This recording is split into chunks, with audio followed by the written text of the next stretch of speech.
This is Getting Gooder. Thanks for joining us. We jokingly call ourselves the Cult of Happiness, and we're glad you're here. We're about to listen to a recording from one of our weekly meetings, and if you're in the Salt Lake City area, feel free to join us sometime so you can experience the full event. Or you can watch live on YouTube. We meet every Sundays and Thursdays at 7 p.m. Mountain Time. If you like what you hear and think other people could benefit from this, we'd really appreciate it if you could take a few seconds to like, follow, subscribe, rate, and or share the show. Literally any of those things really does help us reach more people, and I'd love to see this thing have a bigger impact than just our small little community here in Salt Lake. I put a lot of energy into creating these events and formulating these episodes, so I'm just asking for help and hoping you could do me the kindness of helping us grow with just a few of these small actions. It truly does help, and I'd be so grateful for your efforts. Thanks. Now, let's get to the show.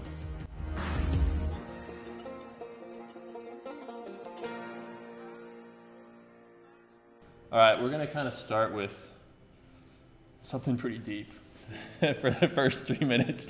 Jeremy actually introduced this video to me a while back, and it's been pretty impactful. I already kind of had a similar tendency to believe this, but it's just kind of like set it in stone, basically. So let's watch this video. Jeremy knows exactly. Unfortunately, I can't play this video for you here due to copyright laws, but if you want to check it out, go to the YouTubes and look up Quantum Mechanics Double Slit Experiment. Is anything real? ? Kind of a grabby title. But that's what you got to look up. Look at that video and get back to me afterwards. We'll pick right back up where we left off. But what this means to me, the main takeaway is that we're the creators of everything in our lives. Just by giving our attention and intention towards something, just by looking at it, at least things within the circle of our control, we can create exactly the reality that we want. That's the foundational philosophy of Getting Gooder, that you are a creator. And even if you don't believe it now, then I hope to brainwash you into believing it, because that's what a good cult does, right? But don't worry, unlike a cult, I only want to brainwash you for your own benefit. Not because I want you to like worship somebody like a prophet or something, or make you drink my Kool-Aid or anything like that. All I want to do is give it benefit yourself, right?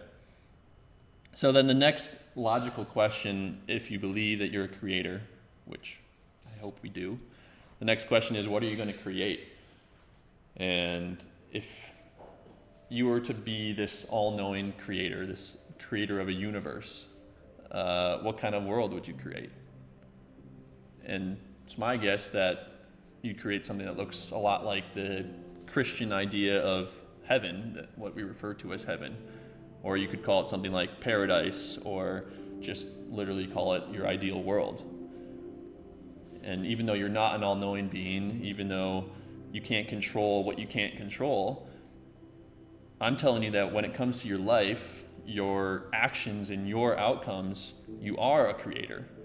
You can create your ideal life right now while still building an even bigger and better future for yourself. So it's not a this or that scenario, it's a this and that scenario. You can have both. You can start creating and feeling like you're already living in your own heaven on earth right now. That dream, that feeling that you're striving for doesn't have to be something that lives somewhere off in the distance. It doesn't only come when you've reached some financial success or achieved some status or won a race or had a family or whatever. You can have that feeling today while still pursuing goals for the future. So these services, this group, is going to be dedicated to that idea. My mission is to help you and others figure out exactly what your ideal life looks like, both now and in the future, and then help you with the struggles and the distractions and the missteps that are inevitable along the way as you pursue your ideal. this idea of choosing from an endless number of options of how to create your ideal life, maybe it's a little bit overwhelming, but I think you'll be pleased to know that a fulfilled, satisfied, and deeply joyful life can actually be deduced to just a few areas. I believe these categories to be like the universal truths about humans. Like, if we pursue a life that satisfies all of these categories in some amount, and if the activities within these categories are the only things we spend our life energy on, I truly believe that it's a recipe for ecstatic, lasting happiness, one that leaves you alone crying and laughing in the woods when you're on a run by yourself. And you can probably tell by this list that there's a lot of overlap between the categories, and I bet you could think of some examples where a few things fulfill multiple categories at once. And like, that's what it's all about. That's how I feel about this group. This group is my creation to bring all these categories together. This group is all this wrapped into one. And that's why I'm so excited about it and excited to see it grow. You've probably heard the analogy before of living your life like buckets, separating your life into buckets. And it's a good one, so I'm not going to reinvent the wheel. I'm going to use it here too. But I want you to imagine your life energy, like it's a big picture of everything, your whole life, all the time you have left, in a big picture of like golden electricity. And you can pour this electricity, pour this life energy into the buckets that make up these life satisfaction categories. Now, these buckets will obviously be different sizes for different people. I might need a bigger bucket for socializing because I'm an extrovert and being around people gives me energy, so I want to pour more of my life energy into that bucket, pour more time towards that goal. And not only does the size of the bucket differ between people, but it would differ at different stages of your life too. So at one point in your life, you might be more dedicated to activity and play, at another to family, another to creating. You know, these buckets will change in size throughout different stages of your life. And so Getting Gooder will be there to help you figure out how big your buckets are at these different stages and how much life energy you're pouring into them, because oftentimes we don't always allocate our life energy appropriately.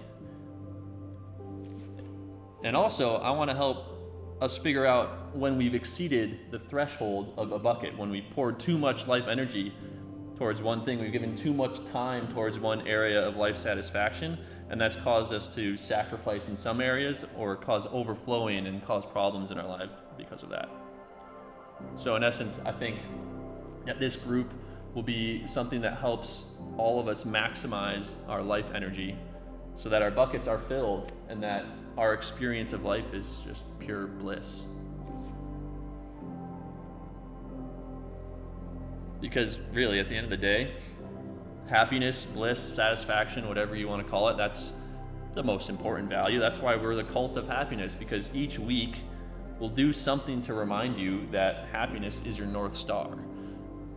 And we kind of need to remind ourselves of that, and we need to remind each other in order to stay intentional, in order to avoid getting caught in the traps that distract us from true happiness.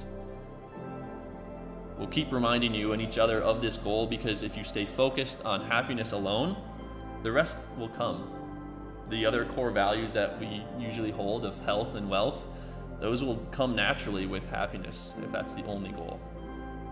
And it's inevitable for it to come, because a certain amount of health and a certain amount of wealth is necessary to be happy.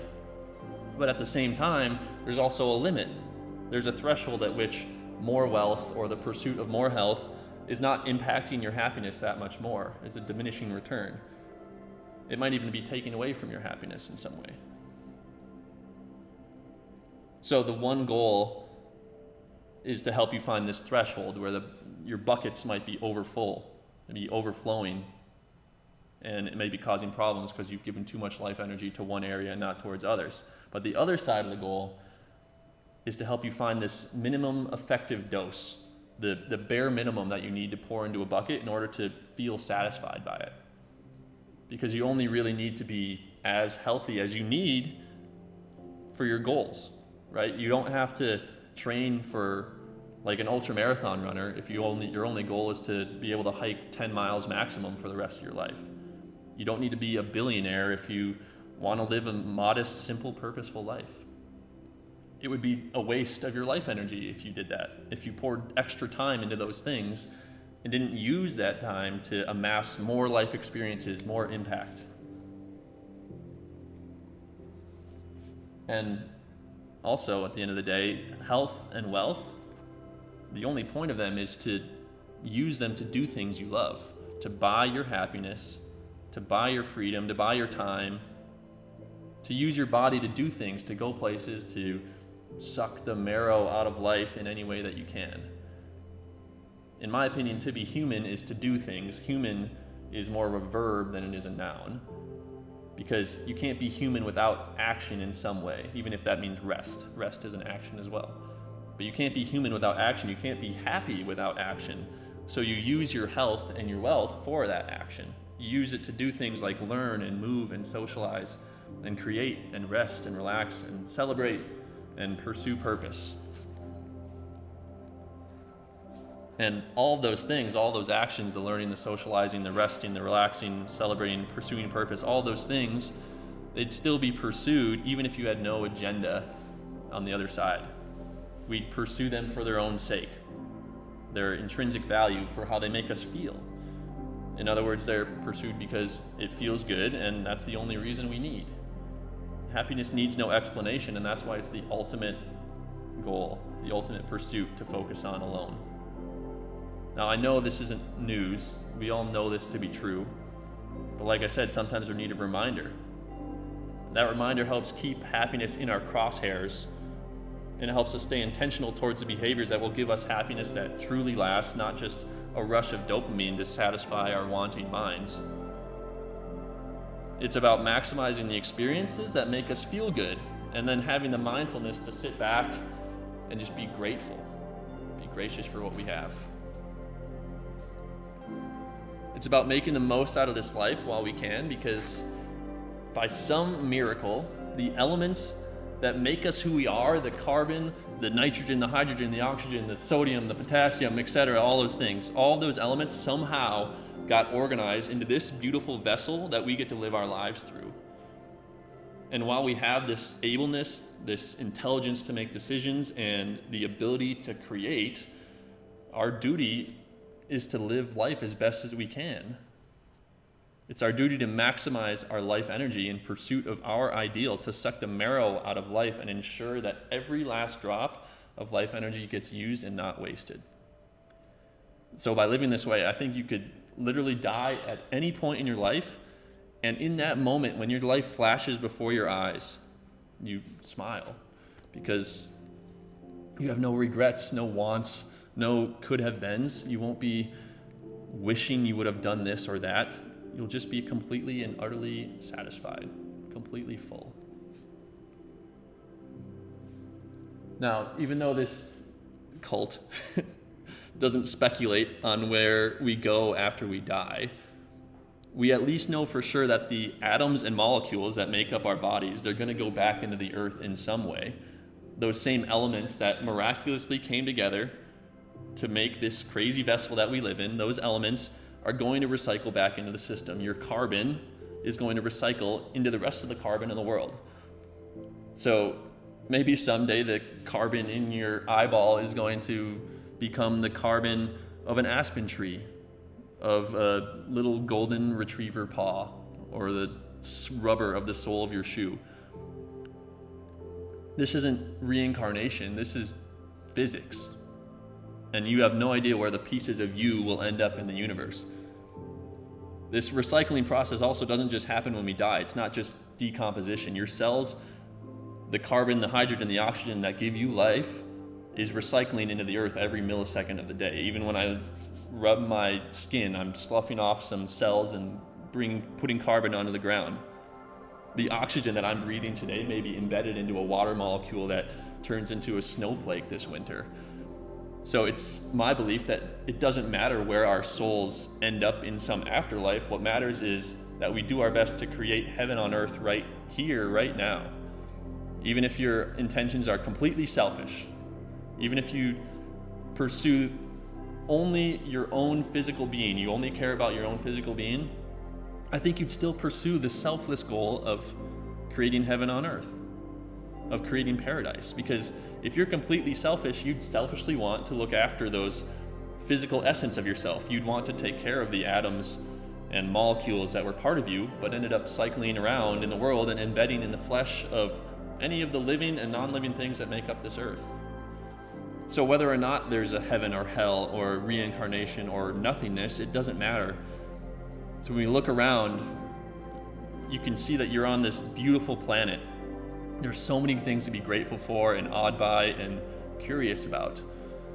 And I truly think this is a heavenly place where we find ourselves, and our main job is to feed into that paradise, to keep getting gooder and keep infusing more goodness and love into the world so that we can build the life that we know is at the foundation of our existence. I think there is a universal truth of goodness and a common good, and that's my intent is to uncover it with this group and with the people in the group. Now, for a second, I just want you to close your eyes and imagine something with me. I want you to imagine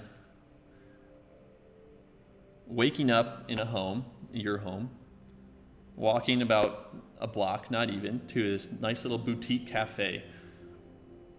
Here, there's all of your best friends and family. They're all sitting individually or together. They're enjoying coffee or tea or conversing together. They're eating organic croissants and eggs and grits. They're talking, chatting, silently reading, or maybe they're just enjoying the morning. You join them, obviously. And then after that, you go home, you maybe get ready for work or get ready to do something valuable for the day, something that gives you energy. Maybe it's something like gardening or producing food for the people around you. Maybe it's cooking that food. Maybe it's taking care of children or the elderly. Or maybe it's producing something for your community to use. Then at about midday, or literally at any point in the day, whenever you want to take a break, you can look at some calendar or literally just step outside, and you can find that there's an option for you to do something with others or alone, because there's plenty of resources around to do it, whether it's something like playing a game in the park or painting in an art studio or playing music in a soundproof room. And imagine being able to call on any number of people at any moment in the day for a quick lunch, and then have them be able to meet you in 2 or 3 minutes because they're living right next door. Now imagine sharing an activity as a community, whether it's a game or some athletic activity or maybe something chill and mild like a movie or a game night. And then you move on from that activity to learn something with each other, learn something as a group. You come together and learn a piece of philosophy once or twice a week, and you sing together, maybe you dance together, and enjoy each other's company with food and drink and conversation.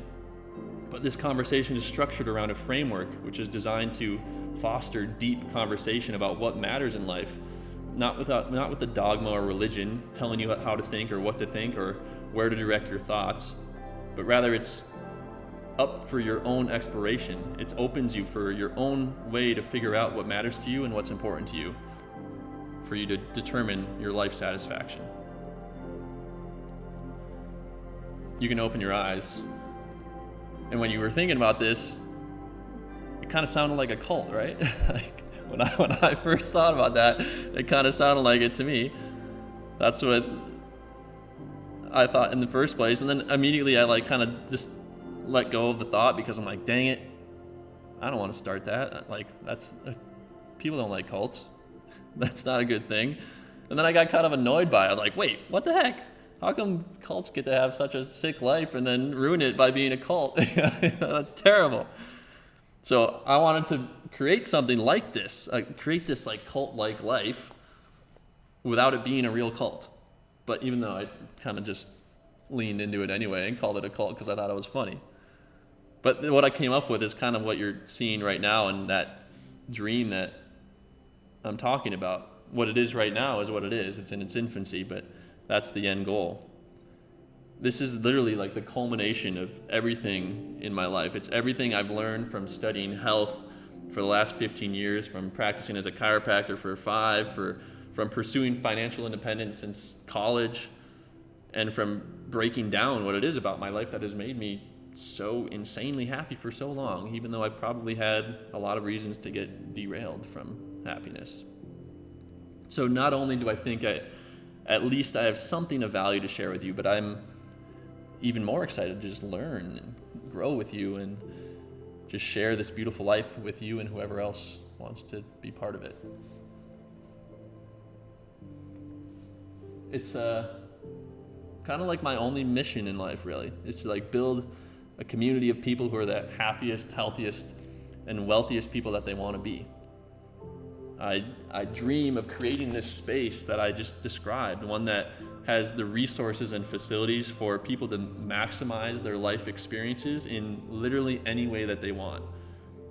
I dream of being essentially like a resort of endless activity and community, a place where there's literally something going on during all the waking hours of the day, and all you have to do is just choose how you want to pour into your buckets. Like this resort, this Getting Gooder resort, it's a library, it's a place to gather and discuss ideas. It's a music studio, it's a gym, it's a place to cook and share food, and a place to enjoy company, and it's all at your fingertips. Whether it's like a chill or active or educational or purposeful or community-based activity, or a combination of all that, I think having those resources at your disposal all the time is the best way to ensure that we can be the happiest, healthiest, and wealthiest versions of ourselves that we want to be. So that's my dream for this. Of course, right now that's in its infancy, like I said, but I know it's going to grow into something spectacularly similar to what this resort I've envisioned is. Right now, though, I see Getting Gooder as almost like an event company, I guess you could say. One that organizes a community around activities that bring us vitality and help us thrive. I see it as a common place for people to find something in every category of life satisfaction. I also see it as being a community that says something about who you are as a person. If you're part of this group, you're interested in improving yourself, you're interested in maximizing your life experiences, and you like to share those experiences with others. So I want Getting Gooder to be a place to turn to when you want to find good people to share experiences with, whether that experience is a walk or a run in the forest, or a musical jam sesh, or a business proposition, or a volunteer event, or a chill night in. When you feel the need to pour into some bucket in some way, in an area that maybe you've been neglecting, I want Getting Gooder to be the resource for you to find exactly what you're looking for, no matter what category of life satisfaction you're looking to fulfill. I want Getting Gooder to be an option for you, to provide an option. And better yet, I want it to provide one where you could get 1 or 20 other heartbeats to join you and live this beautiful life together. This is your quest, your journey, your goals, and I hope Getting Gooder can just be there to be the map that points you to the hot spots and how to get there. So thanks to you guys for taking the plunge early on and having some faith in me, some confidence in what my vision, even though you may have not known exactly what that vision was yet. Thanks for wanting to be here. Thanks for being the select few that show up. I'm really excited. Can't wait for what's in store. I think it's going to be good. That's a wrap. Once again, if you're willing to show some generosity and take just a second to like, subscribe, share, and or rate the show, it would go a long way. Thanks for being here, and we'll see you next time. But until then, go get gooder.